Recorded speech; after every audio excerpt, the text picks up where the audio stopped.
Hi guys, welcome to the Wrestling Retrospective, and in today's video I'm doing my review of WWE Clash in Paris 2025.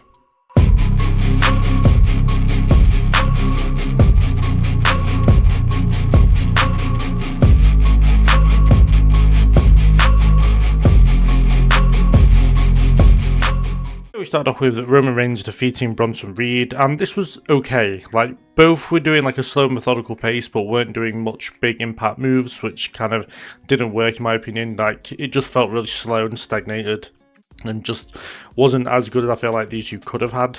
I'm glad Roman won, and as losing to Reed probably wouldn't be very good in my opinion. I feel like that would be a massive fall from where he was at probably like a year and a half ago. But yeah, the pacing was just off for me. It was one of the weaker matches of the card.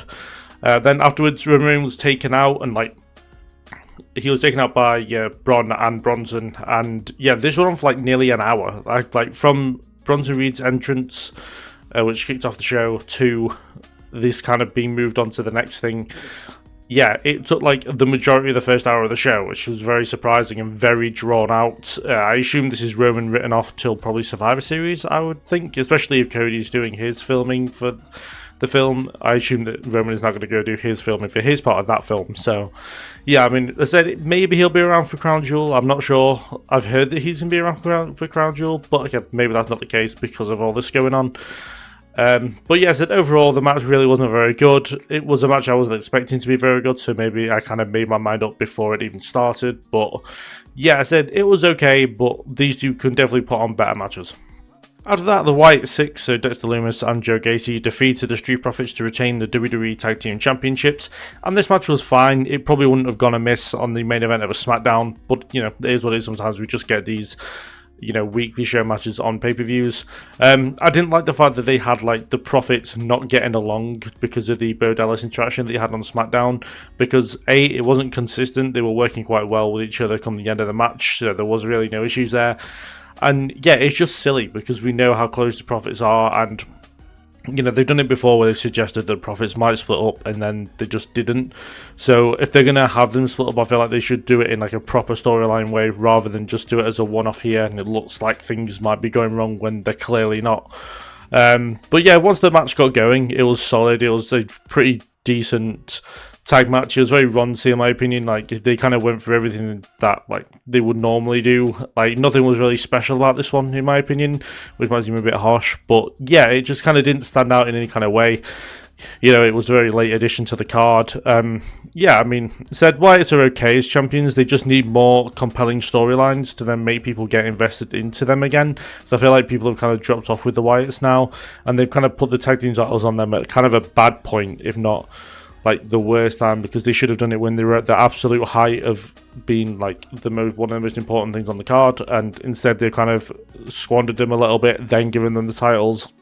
But as I said, if we got some more compelling storylines, maybe a feud with the MFTs and Solo would be a decent thing. It's kind of like two groups feuding against each other. I feel that would work really well. But yeah, the match was fine. Like, it's kind of expect these two to have like a decent tag team match, and that's what happened. I just expect a lot more out of both going forward. Following that, Becky Lynch successfully defended the Women's Intercontinental Championship against Nikki Bella, and this was a tough watch. The chemistry just wasn't there between these two. It just, something definitely fell off with this. Nikki has kind of lost it in the ring at this point. You know, she had a match with Chelsea Green, which wasn't great. She's had a match with Becky now that wasn't great. You know, the tag matches are fine because she can kind of tag in and out, and she's kind of saved in that kind of point. But as a singles competitor, it's really not there. Maybe she'd just be better off tagging with people in the future. I'm not gonna lie, I'm kind of hoping this is the end of her current run and we kind of see her disappear for a while, maybe until the Royal Rumble. But again, it wouldn't surprise me if she's maybe stuck around for a little bit longer. I just prefer she wasn't fighting for championships and she just stuck to singles matches on Raw with people for whatever reason. But yeah, I kind of wanted a Bayley appearance. I feel like that maybe would have saved this match a little bit. But it seems like Bayley isn't actually going to go for the Intercontinental Championship. He's just going to be feuding with Lyra going forward. But hopefully we see a bit more of that like tonight on Raw, and hopefully we get a bit more of a reveal of what they're actually doing with Bayley rather than just video packages with her having schizophrenia. But yeah, I said overall this really wasn't very good. I don't want to say it was the worst match on the show because I don't feel like it was. But yeah, it's just these two didn't really click, which is a bit of a shame. I thought maybe Becky, being the kind of great in-ring worker that she is, could have maybe saved this one and taken like kind of carried the match like, we've seen her do on many occasions. But yeah, as I said, something just seemed definitely off with this one. But yeah, for me, going forward, Becky just needs better opponents for the Intercontinental Championship. Obviously, Bayley being one of them, I feel like it's inevitable at some point. But yeah, overall, it was fine. Just, again, it's another case of just expecting a bit more, especially from Becky. Following that, we had Rusev defeat Sheamus in a good old Donnybrook match. And yeah, this was great. This was a big turning point in the show, in my opinion. But yeah, this was really fun to watch. There's two big guys slapping meat and doing it very well. As we all know, Sheamus and Rusev, they have really cool matches, as we've seen on Raw. But yeah, this was like their best match for sure so far. But yeah, they beat the absolute crap of each other. Unlike the last match, the chemistry was absolutely great between these two, but of course it's going to be as they're friends. The pacing was done really well.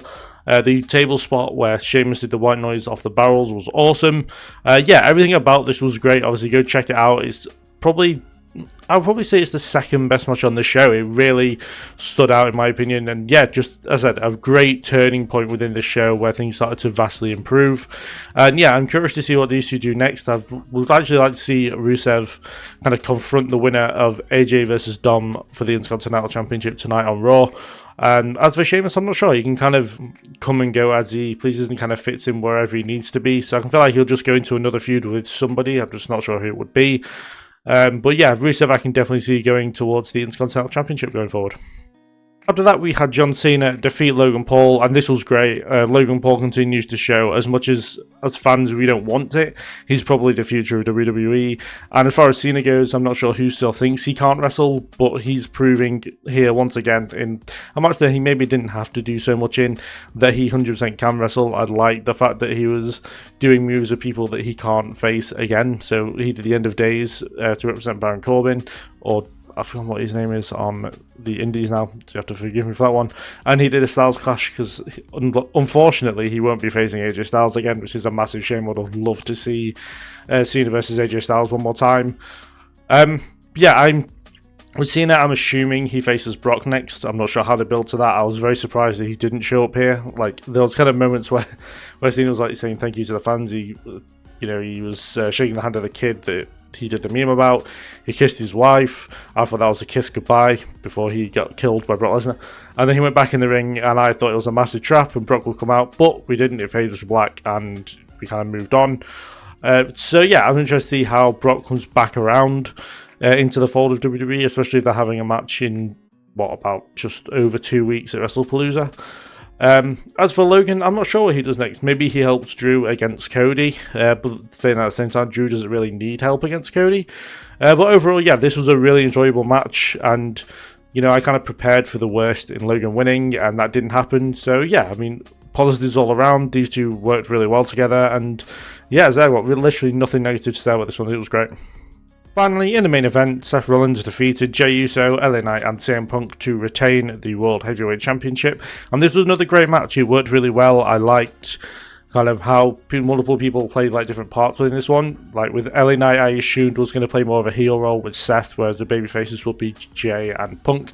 And that kind of was the case at points, but also Jey played kind of the heel at times, which I think worked really well because obviously he had that conversation with Roman about just being essentially more selfish. And yeah, it worked really well for him, especially when it kind of felt like a reference back to Survivor Series 2009, when Jey kicked someone out of the ring. I believe it was Knight, or it might have been somebody else. But Jey super kicked someone out of the ring, and people reacted like John Cena did when Shawn Michaels kicked Triple H out of the ring. So yeah, I like that part. I can't see Jey being more heelish as a regular thing. I felt like this is just for the Fatal 4-Way match and to make the dynamic work well. And yeah, it did work like to a degree, like very well. So Punk really didn't do much in this match. He wasn't doing a great load throughout, especially after the table spot. He kind of disappeared for a bit and then came back in for the finish. But again, with him being the older of all of them in the match, it kind of makes sense that would be the case. I'd say LA Knight was probably the MVP of the match. Him and Seth were involved a lot with stuff that was going on, even when they were wrestling on the outside. The other one was kind of doing more. And respect to LA Knight for taking that announce table spot, because that seemed like it is like it really hurt, but like, you know, it's one of the bigger spots, probably the biggest spot of the match, and to just go straight through the announce table looked awful, and then to take the spot on to take the stump on top of the announce table as well, with the broken table. I thought it was cool as well. But yeah, Becky helping Rollins made a lot of sense.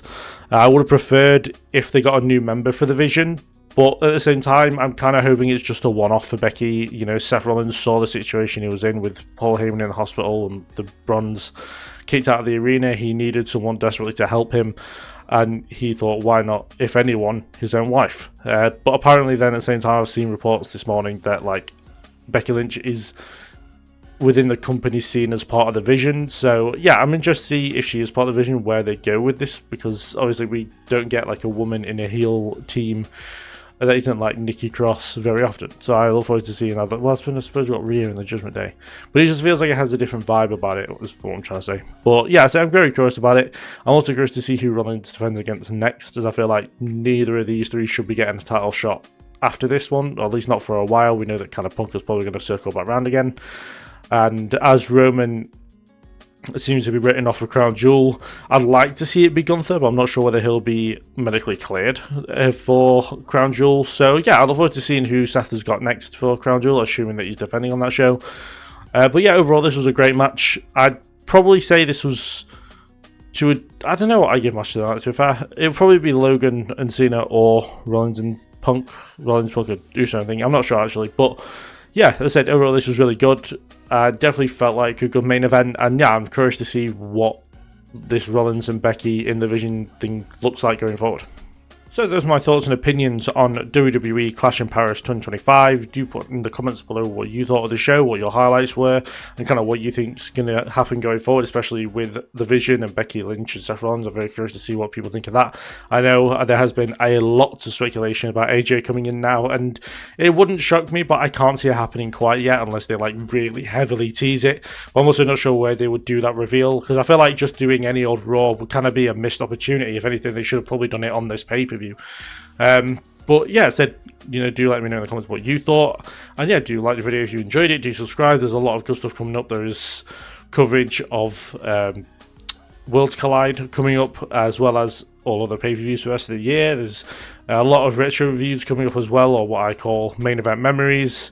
I've got NXT TakeOver 25, All Out 2022, SummerSlam 2021, and Unforgiven 2006, so do stick around for all those. I look forward to seeing what everyone thinks of those and reviewing them as well. So yeah, do stick around, do subscribe, and I'll thank you very much for watching. I'll see you guys in the next one.